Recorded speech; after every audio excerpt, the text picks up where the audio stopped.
கண்களுக்கும் இன்பமில்லை கடமையில் ஈன்றெடுத்தாள் உன்னையடா. ஏன் பிறந்தாய் மகனே, ஏன் பிறந்தாயோ?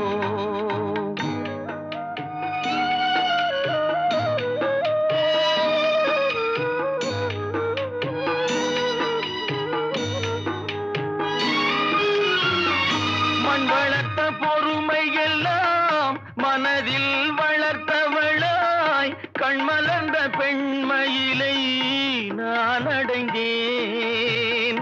நீ வளர்ந்து மரமாகி நிழல் தரும் காலம் வரை